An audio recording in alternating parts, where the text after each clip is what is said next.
माननीय सर्वोच्च न्यायालयाने केशवानंद भारती हा महान निकाल दिल्यामुळे आजचा दिवस भारतीय न्यायव्यवस्थेतील ऐतिहासिक दिवस म्हणून ओळखला जातो। 24 एप्रिल 1973 ही एक तारीख ज्याची इतिहासात मूलभूत संरचना सिद्धांताची ओळख म्हणून या तारखेची दखल घेतली जाईल, जी भारतातील घटनात्मक परिदृश्य बदलेल। भारतीय संविधान, जमिनीचा मूलभूत कायदा, जगातील कोणत्याही सार्वभौम राष्ट्रामधील सर्वात मोठे संविधान।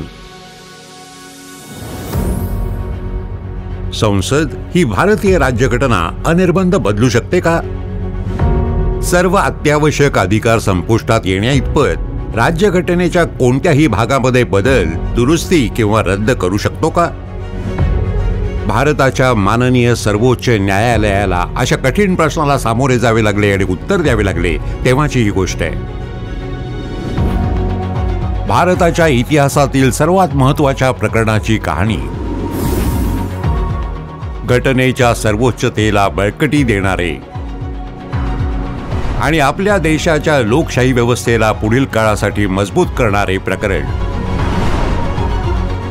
मार्च 1970 केरळामधील मठाचे प्रमुख केशवानंद भारती या भिक्षूने केरळ जमीन सुधारणा कायद्याद्वारे त्यांच्या मठाची मालमत्ता ताब्यात घेण्याच्या केरळ सरकारच्या प्रयत्नांना आव्हान देणारी आणि जमीन सुधारणा कायद्याच्या वैधतेला आव्हान देणारी याचिका माननीय सर्वोच्च न्यायालयामध्ये दाखल केली।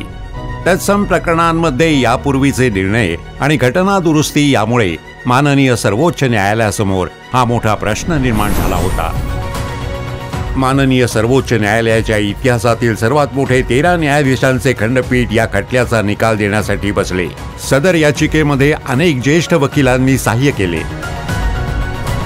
केशवानंद भारती यांच्या वतीने प्रमुख वकील म्हणून नानी पालखीवाला आणि केरळ राज्यासाठी HM सेर्वई यांनी बाजू मांडली। नीरेन डे यांनी भारताचे तत्कालीन महाअधिवक्ता भारतीय संघराज्यातर्फे बाजू मांडली। 31 ऑक्टोबर 1972 खटल्यातील युक्तिवाद सुरू झाला आणि 5 महिन्यांमध्ये एकूण 70 दिवस चाललेल्या प्रदीर्घ सुनावणीनंतर शेवटी 11 न्यायिक मतांसह 24 एप्रिल 1973 रोजी 703 पानांचा केशवानंद भारती निकाल देण्यात आला। 7-6 अशा बहुमताने सर्वोच्च न्यायालयाने आपल्या निर्णयामध्ये असे सुचवले की अनुच्छेद 368 मध्ये विहित केलेल्या प्रक्रियेचे पालन करून घटनेच्या कोणत्याही भागामध्ये सुधारणा केली जाऊ शकते, परंतु कोणत्याही भागामध्ये संविधानाच्या मूलभूत संरचनेमध्ये बदल करून सुधारणा केली जाऊ शकत नाही। यालाच मूलभूत संरचना सिद्धांत म्हणून ओळखले जाते, जे हे सुनिश्चित करते की भारतीय राज्यघटना हा देशामधील सर्वोच्च कायदा आहे आणि भारतीय संघराज्याची स्थापना ज्या मूलभूत मूल्ये आणि तत्वांवर झाली आहे त्यांचे संरक्षण करते।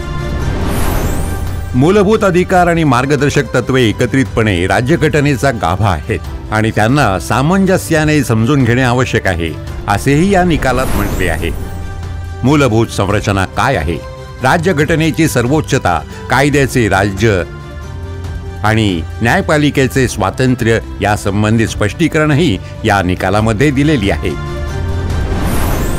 गेल्या 50 वर्षात या सिद्धांताने संविधान हा जिवंत दस्तऐवज असल्याचे सुनिश्चित केले आहे आणि त्याची मूलभूत मूल्ये आणि तत्वे टिकवून ठेवण्याबरोबरच बदलत्या काळाला प्रतिसाद देण्याची परवानगी दिली आहे।